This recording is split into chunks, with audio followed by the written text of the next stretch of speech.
Welcome to Be Your Own Advocate. My name is Isaiah. I'm here with my amazing Aunt Isabel. We're here to welcome a friend, Stephen Scafani, to talk about first responder work.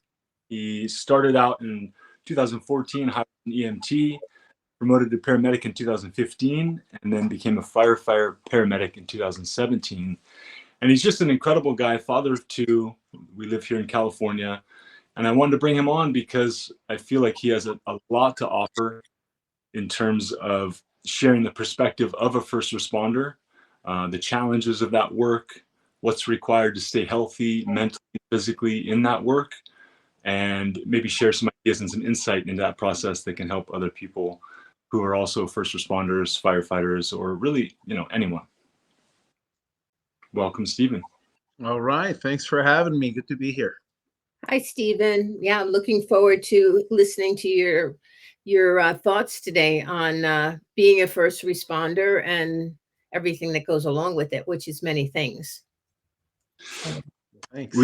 We started yesterday, Stephen, talking about just the load that that you take as a first responder, meaning just going on calls, out to trauma, experiencing that, going back to maintain your life outside of that emergency situation. And I'd love to just start somewhere, just ask you about how it is for you doing that work, your experience around that, and things you've learned to begin with around that process. Sure. I'll start that I come with the basic perspective that those of us who can do this work have a certain moral, ethical obligation to do it, because people get sick and people get hurt and they need help. And if we're going to have a compassionate humanitarian society, we need people to help them. With that being said, it's not like the movies. It's hours of boredom interspersed with moments of excitement. But there's a certain weight of seeing things that most people don't see. And part of that, there's a certain clinical detachment that I think doctors would use as well. I remember as early as EMT school, we were looking at some very graphic photos of accidents to see, what does it look like if you have an open fracture? I had worked all day as a house painter and I was eating. And one of my fellow students actually turned to me and said, "Oh my God, you're eating right now?" And I thought, well, I'm hungry. I've got to eat sometime. So there is a certain weird juxtaposition of doing the very abnormal while doing the very normal, mundane, day-to-day things as well. Yeah. So the clinical detachment, I think, helps. Isaiah and I have talked about how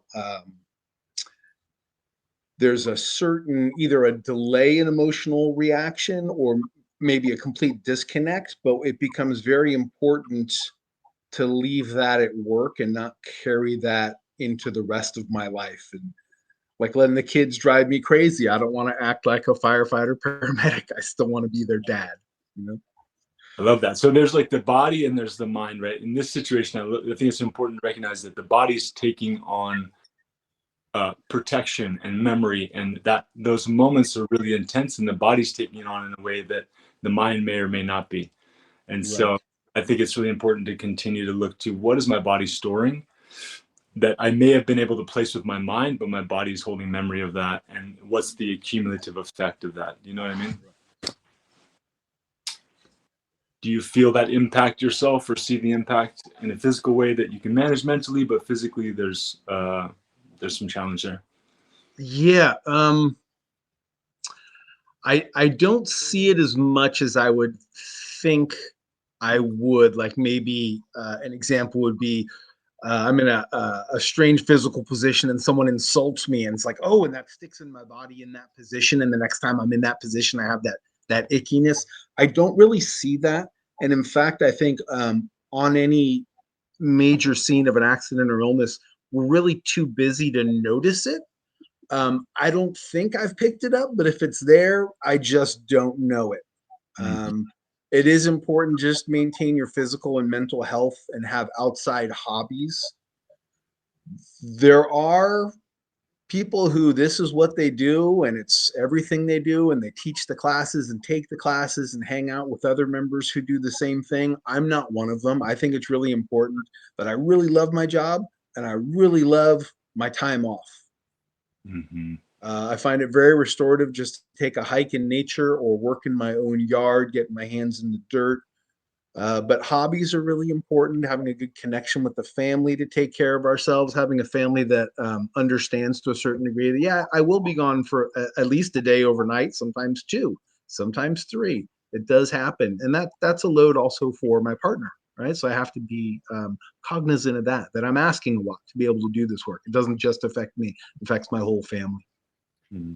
Do you find that the people that you have saved, because that's what you're doing, is saving people's lives, do you find that they seek you out after that point, that they just want to know you more, that that do you find that your heart goes out to certain people and that you're extending past your family to care about people that were strangers? That's a great question. I have had a few instances in my career of people who really wanted to reach out, really wanted to connect. I tend to shy away from it because You do? I'm no hero. I'm just a guy with some special training who's able to do what I do. Yeah, you're Uh, so I haven't followed up. There was one man who wrote. He was a photographer, and he wrote a really wonderful letter and sent us all a great photograph that he made. He was sort of a remote location, had a cardiac event, and we ended up carrying him about a mile out and luckily getting him to the ambulance before things got worse. And he made a full recovery. So it's very kind of him to do that. But like I said, I tend not to seek that out. I just like to do my job and then let it go. Isn't that amazing that your job is saving people's lives? Right. It's different. Yeah. And Yeah, I mean, on a good day, we say on a good day. yeah. Let me But ask you another question. What do you see with drug overdoses now? Do you see that as being as as prominent of an issue of concern in this country that I might imagine, because your first yeah, it is for sure a problem. It is for sure an epidemic, and in more ways than we'd think. The big one and the buzzword is fentanyl right now, right? More potent than heroin, and it's everywhere. Luckily, where I work, the streets have been flooded with Narcan yeah, for the layperson, and so deaths from fentanyl overdose are becoming more rare, but the amount of use is still quite high. But we also see alcohol and tobacco abuse. And I'm not the person to say what's worse, what's going to kill you faster or slower. It's doctors and studies. But there's all kinds of abuse and addiction in our society. A friend of mine always points out that we live in very strange times. To not have some sort of pathological habit is rare. mm, isn't that You know? interesting? Yeah. So I So think all of the time you're seeing people that are desperate and full of despair and you know don't care about their own lives, but yet you have to step in and care about their lives more than they do a lot of times, right? right. We have to understand that anybody that calls 911 has no other option. I mean, we would all rather drive ourselves to the hospital, have a friend or family member drive us. So when we get called, we're the last chance. Yeah. Yeah. Yeah. What's a high functioning aspect of, like, in your experience in your work in the fire department, what's something that you as a team consistently do really well and something you think could really benefit the department to employ more of? Ah.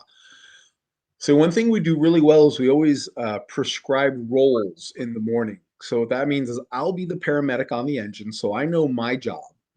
There'll be a person in the engine that is the EMT, and we'll talk about what do I need. And I've been doing this long enough. I can pretty much handle the cardiac monitor on my own.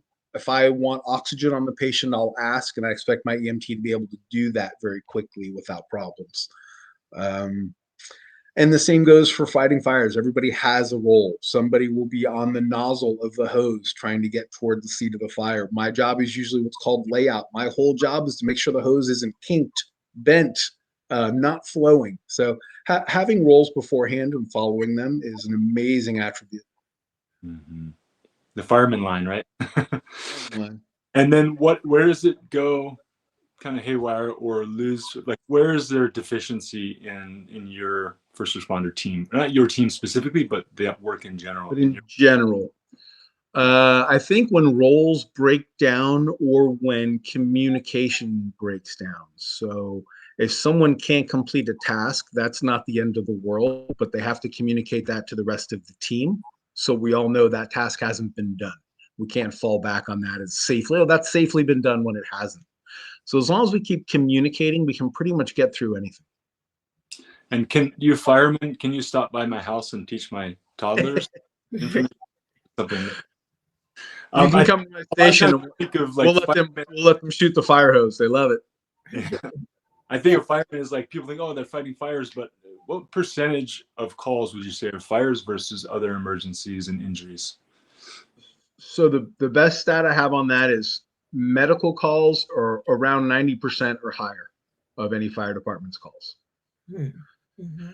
So in that regard, I love being the medic. And I hate for anyone's house to burn, but if a house does catch down, it's really pretty exciting going in and trying to put that out. Yeah. Stephen, have you delivered any babies? I've never delivered in the field. I have been there several times immediately after a birth at home. Mm-hmm. And that's great as well. But no, I've never delivered in the field. Uh-huh. Yeah, it's coming. I can feel it. You're going to be the one catching the baby on the side of the road. You know, one of those stories. It may Yeah. happen. Uh-huh. Do Yeah. you feel like the focus of like the culture is promoting wellness among you and your team, for example, or do you think that there's something needed to help maintain mental and physical wellness that not be happening? No, I think we've made leaps and bounds over, I would say the last 20 years, but maybe even long before my time, where let's face it, this is basically a blue collar job. We're basically laborers. And these were some guys back in the day, especially before 9/11/01. Firefighters weren't being paid the way we're being paid today. It was barely a job where you could make a living and support a family. So a lot of these guys had second jobs in the trades. And so they would work all day in the firehouse and then they'd go out and do their plumbing or some sort of contractor job and sometimes drink all day through that, or definitely at nights.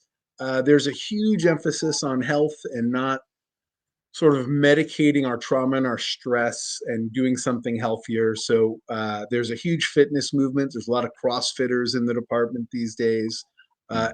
Almost everybody does some sort of workout to stay healthy. Nice. You have a gym right there, probably, right? Every station has a gym. It's considered part of our job to stay in shape.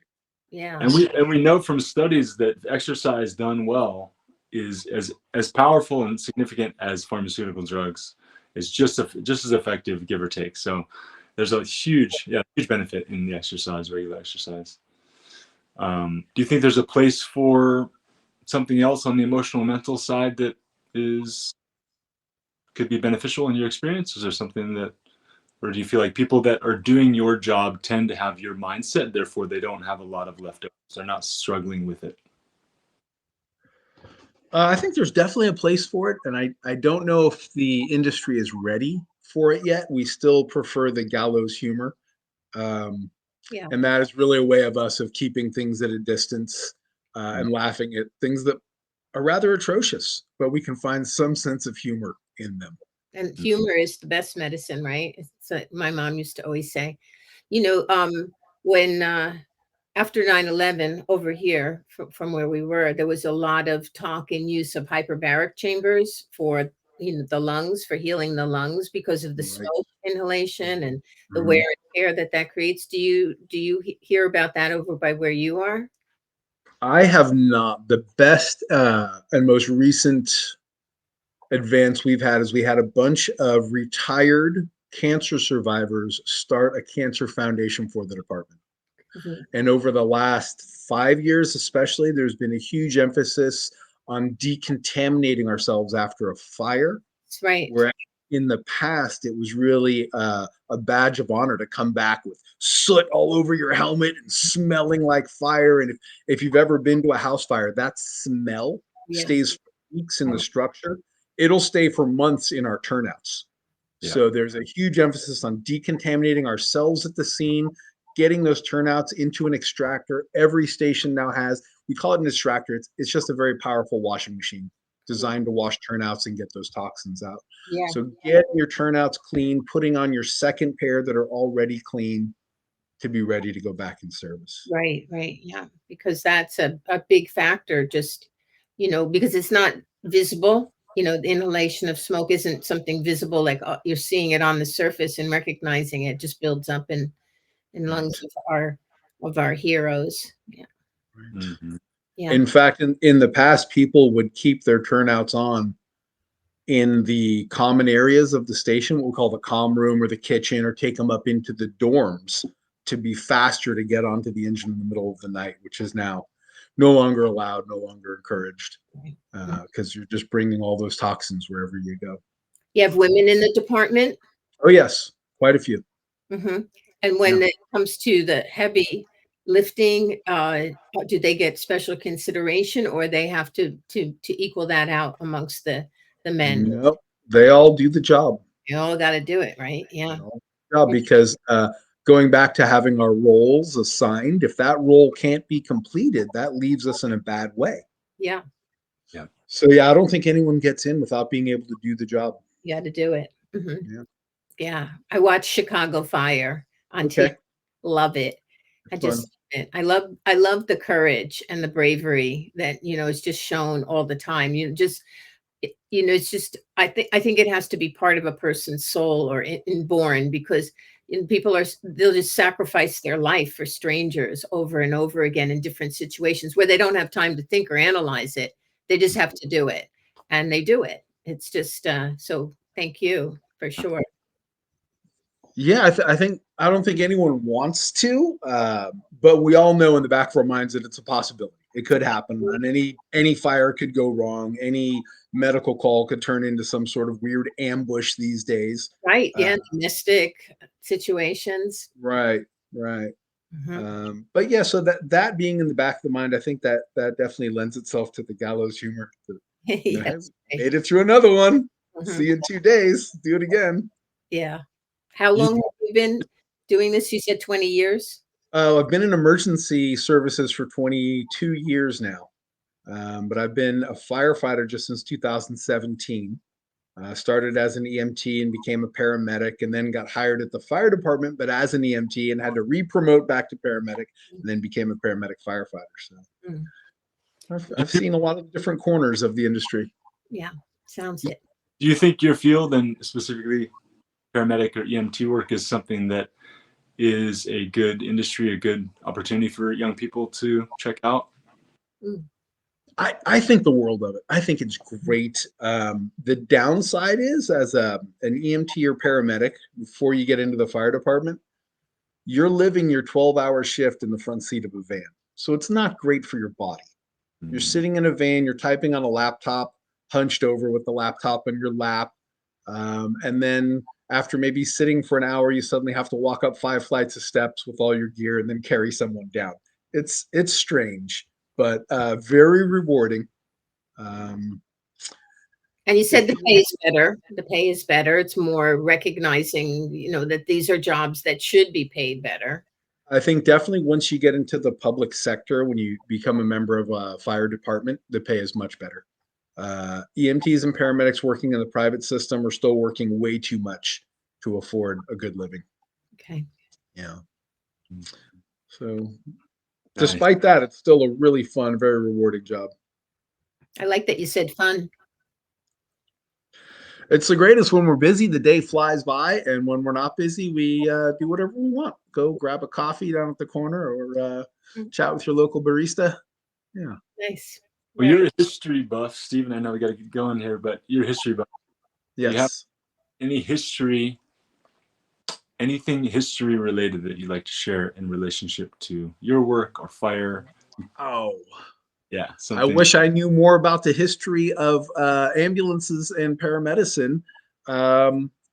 You're more a constitutional guy, or more? Yeah, much more international politics is really where I thrive. If you want to look at the history of fire engines, it's amazing. This has all evolved from the bucket brigade, which is how fires were put out back in the day. Everybody had a bucket. If a fire broke out, every townsperson came, formed a huge line with their bucket, and just passed buckets along. Imagine that horses at one time were towing an engine which either was hand cranked or filled with coal to stoke a boiler to turn a wheel to create water pressure. Yeah. So we've come a long way. Come Yeah. a long way. And the apparatus these days for fighting fire are amazing. The amount of technology we can fit into an ambulance these days are amazing. You essentially have an emergency room without surgical capability.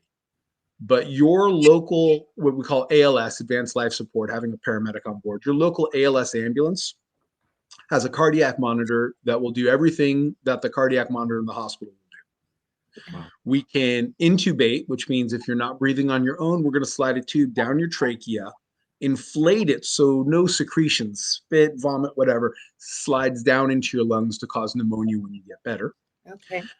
We have 3 dozen drugs we can administer. A good dozen of them are for cardiac emergencies. We can use chest tubes, which essentially is a plural. I wish I'd studied this up before I talked to you guys. Decompression. If one of your lungs, usually from a traumatic accident, is filled with blood, we can actually insert a needle through your chest wall between the ribs to open that up and keep you alive and breathing. So the technology is phenomenal. That's great. That's wonderful. It's good news for all of us out here. Absolutely. Yeah. Well, thank you so much for joining us, Stephen. I really appreciate you coming. I know you have a lot to share, and I think in general, this is such an important field to address and talk about how stress is accumulated, how the work of being a first responder in many different fields affect ourselves, our body, our family, our culture. And I think that what you're saying about the fireman line is really crucial, because if we were to employ that in our local lives and nationally, where we're all playing a role in, the goal that we have, it would change everything. I think that's the primary thing, is we're far, far, far from a fire line right now in America. And I think we need to join up and start focusing on solutions to issues rather than dividing up in sides. And maybe if Right. fireman's line, if we can make some real progress. And if we could make it a team event with a single goal we're all focused on, we could absolutely accomplish way more. Yes. Excellent. Thank you so much. Enjoyed. Thank you so much for having me. And having your viewpoint, sharing your viewpoint and your, the information. So it was great. And we'll share your contact and some references for you down below the video once we put it out on your favorite streaming channels, available most places. And again, thank you so much for coming, Stephen.